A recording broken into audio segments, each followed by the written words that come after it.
Concepts exam से related हमारा काफ़ी इंपॉर्टेंट टॉपिक है जो कि हमारा एग्जाम में आता ही आता है। जैसे हमारे अकाउंटिंग कॉन्सेप्ट्स हो गए, कन्वेंशंस हो गए।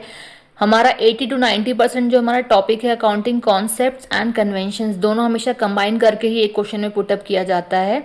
तो आज हम इन्हें डिस्कस करते हैं। मेन प्रॉब्लम हमारी क्या रहती है कि जो हमारे ये कॉन्सेप्ट्स और कन्वेंशन से, क्योंकि पार्ट ऑफ अकाउंटिंग है, तो हमारे जो नॉन कॉमर्स वाले स्टूडेंट्स होते हैं उनको ज़्यादा प्रॉब्लम आती है यहाँ पे। तो मैंने आज की इस वीडियो में एफर्ट्स किए हैं कि बहुत ईजिली हमारा कॉमर्स और नॉन कॉमर्स दोनों स्टूडेंट्स इसको क्लियरली अंडरस्टैंड कर सकें कि what is accounting concepts. Accounting concept, तो सबसे फर्स्टली मैं आपको बता दूं कि जो हमारे अकाउंटिंग कॉन्सेप्ट्स होते हैं वो 8 हमारे कॉन्सेप्ट हैं। तो चलिए डिस्कस करते हैं one by one. So the first concept is going concern concept. इसमें लिखा है business is assume to continue for a long time, कि बिजनेस को एज्यूम किया जाता है कि वो कंटिन्यू बेसिस पे चल सके, और वो कंटिन्यू बेसिस क्या होगा, हमारा लॉन्ग टाइम पीरियड होगा। Next is assets are recorded at cost not resale value, कि जो हमारे एसेट्स होते हैं वो रिकॉर्ड किए जाते हैं इसमें, ठीक है, एक कॉस्ट पर, ना कि एक रीसेल वैल्यू पे। अब बात करते हैं हमारा सेकंड जो हमारा कॉन्सेप्ट है बिजनेस एंटिटी कॉन्सेप्ट। इसमें क्या होता है, बिजनेस और जो ऑनर होते हैं वो दोनों ही सेपरेट होते हैं। नेक्स्ट पॉइंट क्या कहता है कि ऑनर के जो पर्सनल एक्सपेंसेस होते हैं वो आर नॉट बिजनेस एक्सपेंसेस, वो उसके बिजनेस एक्सपेंसेस में कभी भी काउंट नहीं होती, क्योंकि दोनों बिल्कुल डिफरेंट हैं। तो दोबारा मैं बता देती हूँ कि बिजनेस के जो ऑनर के जो पर्सनल एक्सपेंसेस होते हैं और जो बिजनेस के एक्सपेंसेस होते हैं दोनों डिफरेंट होते हैं, वो दोनों कभी भी कंबाइन नहीं हो सकते।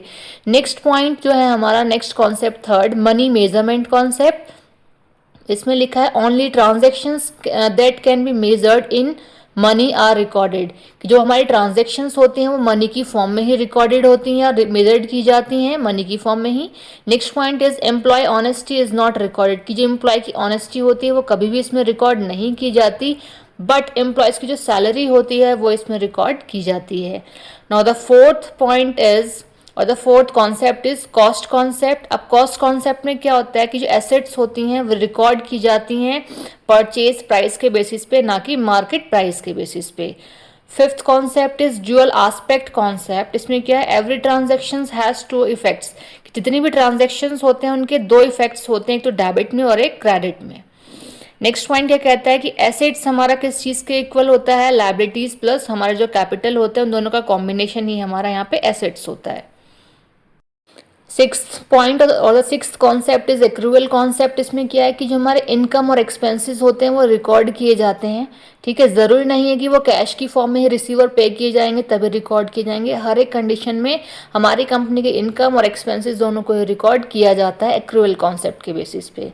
Now the seventh concept is matching concept. Matching concept में क्या है, expenses should be matched with related income of the same period. कह रहे हैं कि एक्सपेंसेस जो होते हैं वो मैच किए जाते हैं, ठीक है, जितनी हमारी जिस टाइम पीरियड की इनकम होती है उसकी बात कर रहे हैं हम। कहने का मतलब है एक सेम ही टाइम पीरियड में हमारा जितना भी एक्सपेंसेस हुए हैं और जो हमारी इनकम है उन दोनों को आपस में मैच किया जाता है।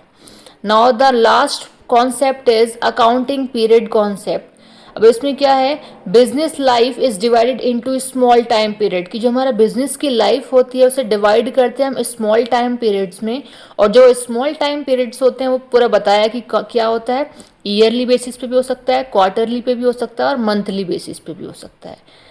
लास्ट पॉइंट क्या कहता है हमारा कि profit is calculated for each period, कि जो हमारा प्रॉफिट होता है वो कैलकुलेट किया जाता है हमारा हर एक पीरियड में, वो हमारे पीरियड क्या है, चाहे मंथली है, चाहे क्वार्टरली है, चाहे वो ईयरली है, सभी में हमारा प्रॉफिट को कैलकुलेट किया जाता है अकाउंटिंग पीरियड कॉन्सेप्ट के बेसिस पे।